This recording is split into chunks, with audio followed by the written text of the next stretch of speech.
Good morning. Today we're going to go over our KME 2014 pumper tanker. It has a gross weight of 62,000 pounds. The length of it is roughly 35 feet long and 12 feet wide, including the mirrors. It has a pump capacity of 2,000 gallons a minute, tank capacity of 2,000 gallons, and a foam capacity of 20 gallons.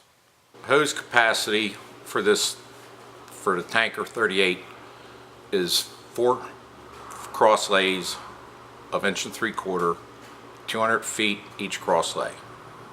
Coming off the rear, we have 1,500 feet of 5-inch hose, 300 feet of 3-inch connected to a blitz fire, 600 feet of 3-inch supply line, and another section of 1.75 inches, which comes out to roughly 250 feet with a nozzle connected to it. Ladder capacity on here, we have 2 ladders, a 24-foot 2-section ladder and a 14-foot roof ladder. On the other side, when we get there, you'll see a porta tank which will hold 2,100 gallons of water. As an operator, you're going to have control of your master lighting, your generator, and your dumps.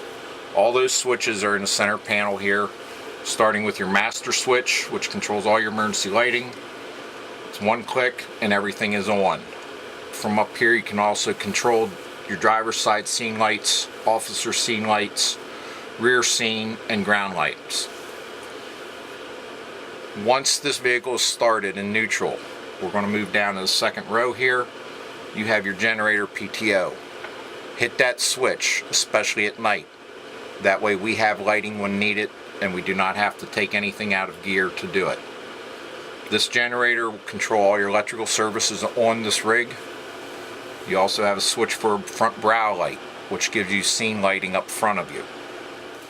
Moving down to the bottom row, this is all your dump valves that are on this unit. You have a master control.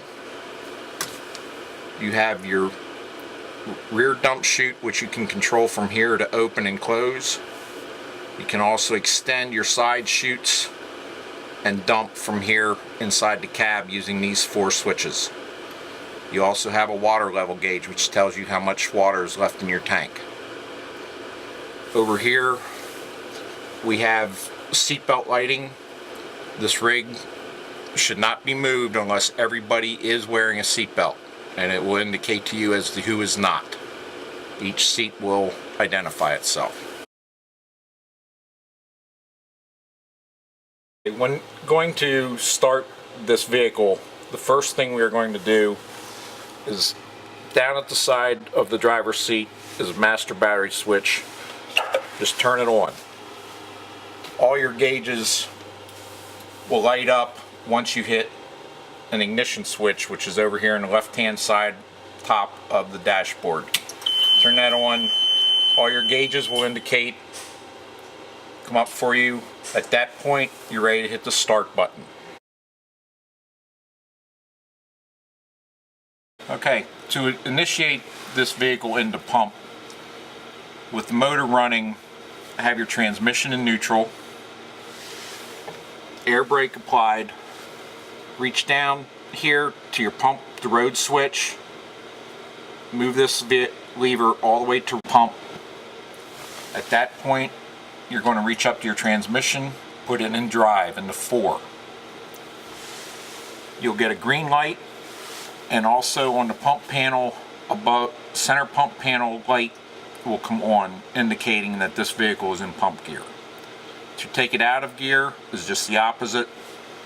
Put your transmission in neutral. Wait for your RPMs to come down to 0. Then you can transfer from pump back up to road again.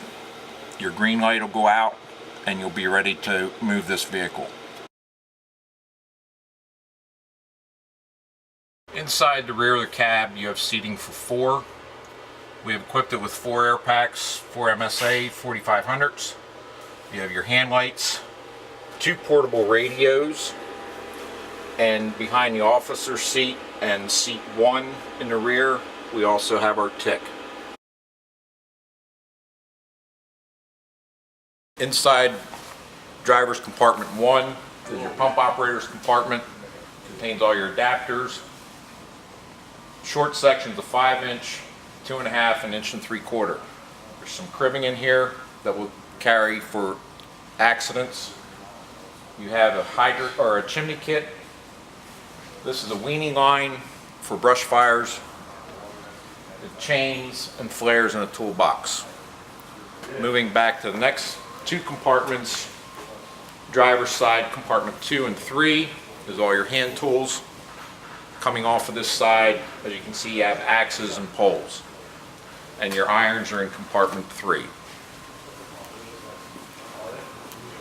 Compartment 4 is your float strainer. Down on the bottom we have your portable extinguishers and your K12 saw. Also located in the pump operator's compartment is the control for the well-built light, which is mounted, light tower, which is mounted on top of the cab. To operate it, the generator must be running. Come back, pull this switch out to get it to operate. At that time, your control lights will come on. As part of this, the only operation you can do will be illuminated with a little LED in the corner. You can only raise it at this point to lower it, and all the other controls, once it is up, will light up as to what you can maneuver it to do. Once you're done and have it stored back in its cradle, just push this red button in and it stops the whole operation. From the rear of the rig, you have your main rear dump chute. Inside 2 compartments you have your hard tubes for the 6-inch and your pony suctions. You have access to your ground ladders, some pike poles, and your hose bed. Now on the officer side, above the pump panel on the officer side, you have a 200-foot cord reel for electrical. Moving down the officer side, officer compartment 1, you have rope bags. We have our first aid kit. You have a ventilation fan, electrical operation, your electrical lighting, flares, roofing material for salvage, such as tarps and hand tools. Also in there are floor runners on the bottom. Officers compartment 3 and 4 are hand tools and shovels, brooms, and also underneath here we have your spare air cylinders, which are located on both sides of the rig. Officers compartment 4, we have our blitz fire, a 5-inch to 5-inch Y valve, also a portable pump which uses regular fuel, as you can see, and also cones for highway traffic control. Also on the officer side is your controls for your storage of your portable tank. At pump panel, the upper left hand corner, it even says porta tank. Open it. To operate it, turn it on. To lower the tank, press and hold the switch down.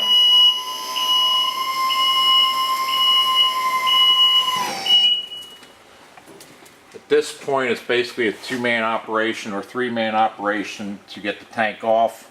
You just pull it out from the top, lift up, and then take it to where you need to go. To store it back in is just a reverse operation of the switches, operating the switch to the up position till it stores itself.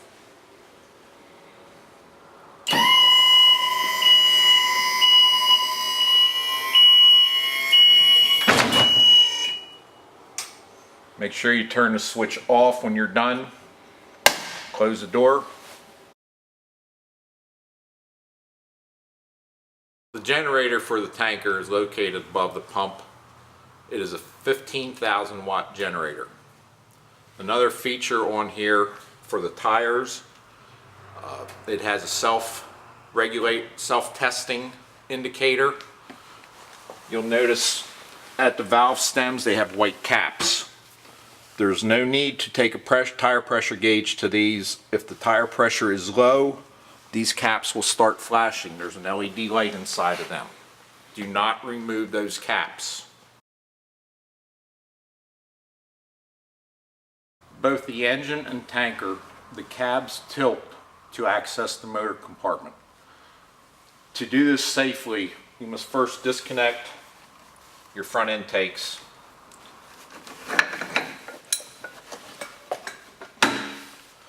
Take your front intake and swivel it forward so that the cab, when it tilts, does not hit it.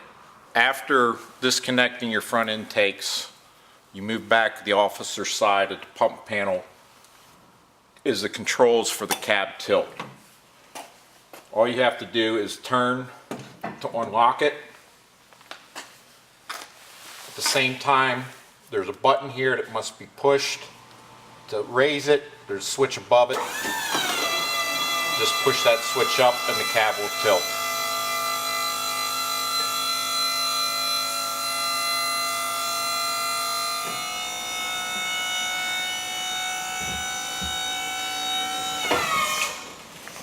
The safety feature built in to this, once the cap is up, is this arm, which is above the piston that lifts the cab, will slip into place over top of that piston to hold the cab up. That's a safety feature that is built into both units. To check fluids on both engine and tanker with the cabs raised, you can step in. You have access to your power steering fluid check, your oil check, windshield washer check. If you would need to add oil to this unit, and also the tanker, it is right directly on top at this knob here. The cab does not need to be raised every time you need to check fluids. We also have built into both the engine and the tanker an access panel from the rear of the cab, from inside the rear of the cab. It's located, you can see the bottom of it, which you would have access to from, again, inside the rear cab. To lower the cab, again, you come back to the officer's side, push your lock mechanism in, which will release the safety catch on top of the piston. Once you have released the safety lock, again, reach in, push and hold the black button on the bottom, and then hit the lower switch and the cab will start coming down.